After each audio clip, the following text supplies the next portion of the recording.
Good evening, and welcome to another episode of Ondiavari Presents, the series where I bring you the creepiest real-life stories and locations from around the world. Before we begin, be sure to hit that subscribe button and the bell icon so you never miss a future episode. If you enjoy this episode, be sure to give it a thumbs up and share it with your friends. Now sit back, turn off the lights, and let's begin.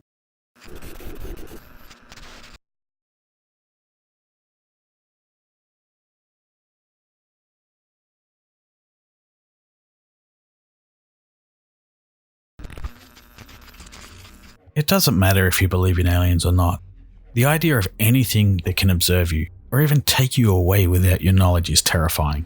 Tonight, we'll look at two more cases of people having encounters with creatures not of this world.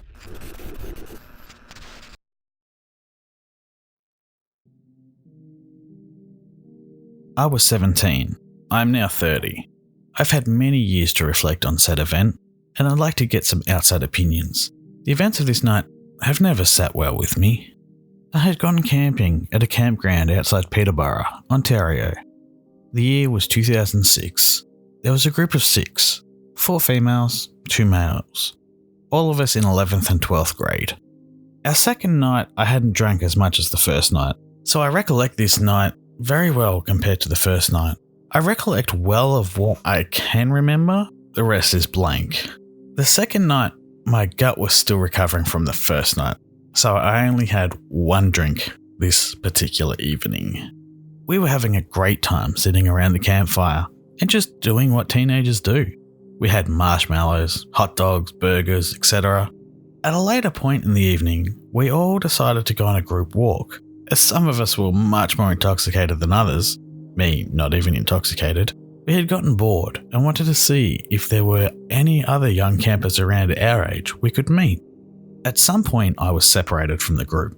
I had gone off into the bushes to take a pee, because the campground bathrooms were still quite a ways away. Apparently, my friend didn't wait for me, or didn't hear me say I was breaking off from the group for a moment.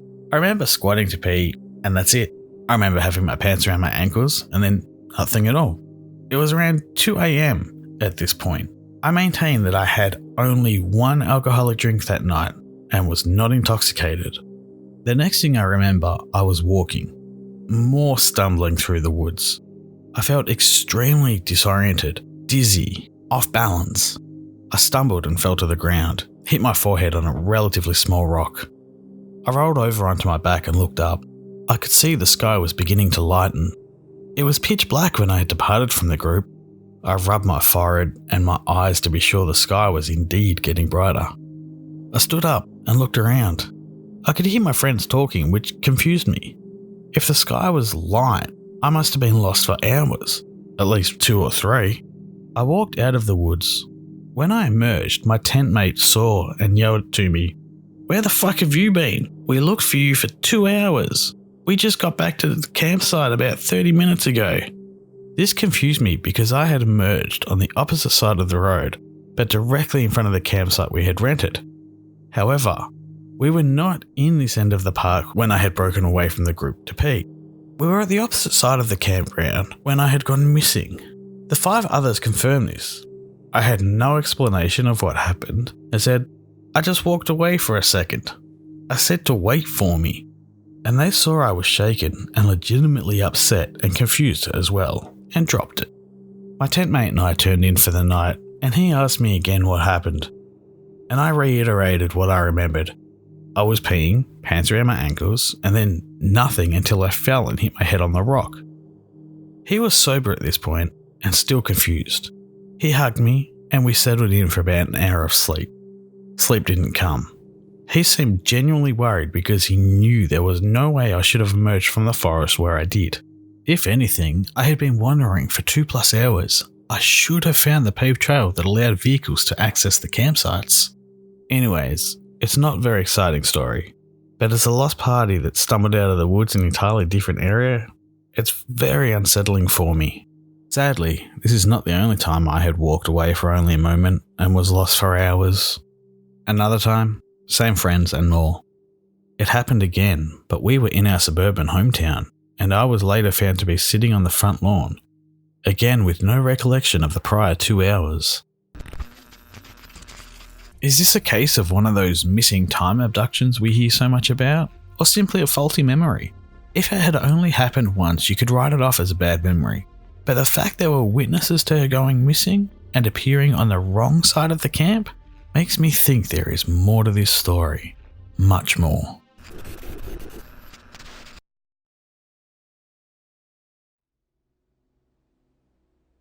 During spring-summer of 1988, when my mum was 16, she recalls a night where she believes she was abducted by extraterrestrials.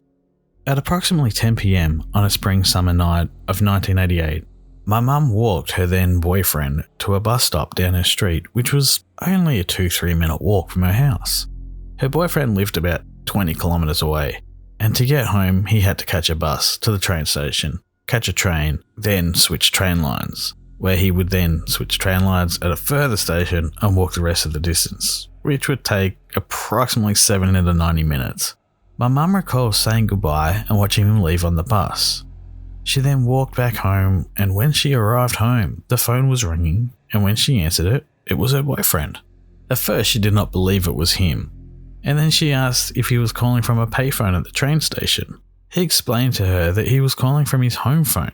Mobile phones did not exist back then. In denial, my mum hung up and dialed his home phone to see if he would pick up, and he did. This left my mum feeling startled and her boyfriend confused. At the time, she threw around the idea of being some sort of abduction, but never investigated it further. However, a couple of years ago, when my mum first told me this, we did some research and found this UFO report. 160988 Ballarat, Vic, 2005 hours, AX 1988-001. Looking southwestwards towards a distant storm, 2 men noticed a white spherical light pulsating on and off and moving erratically in step-like motions.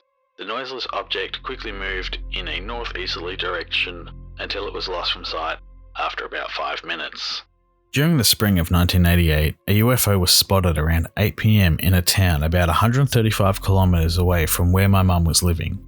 If on the same night the UFO would have had no problems getting its way to the city where my mum lived in 2 hours, 10 PM. Even if it was not this exact night, there were still sightings around the same time as these events occurred. We also searched up symptoms of alien abduction and found reports of missing time, Celtic, Native American DNA, disruption to radio signal when close. These are just a few symptoms that are common in people who claim to have been abducted, which are also true of my mum. The most interesting part about this though is that after reading this, we instantly made the connection to the fact there is a radio in our house that whenever my mum stands nearby to it, becomes static and loses signal. My mum also reported losing her sense of time, as stated when she arrived home to realise her boyfriend got home at the same time. My mum is also Native American, with some Celtic ancestry. I read that apparently extraterrestrials target individuals of mixed Celtic and Native descent. Not sure why. Anybody know? Growing up, I also realised that my mum has a lot of psychic tendencies, where she has foretold events and also connect with spirits. The latter is especially true as she has lost a close friend of hers to suicide, and she often tells me how she dreams of her friend's children, and then those things she dreams of become a reality. What are people's thoughts on this? Anybody else from Melbourne, Australia experience anything similar from the same time? By the way, this is my first post to Reddit, so I hope I did this right and in the right forum. My friend told me I had to upload it here after I told him about the story. As many of you know, and have probably guessed by the accent, I too am Australian. I'm also from Melbourne and grew up here. I recall that in the late 1980s and early 90s, there was a wave of UFO sightings in the greater Melbourne area, as well as numerous sightings throughout country Victoria. Thank you all for watching. I do hope you enjoyed this presentation. Be sure to let me know your thoughts in the comments section below, and remember to leave a like if you enjoyed this video. You can follow me on most social media and even chat with me over at the Outcast Discord server.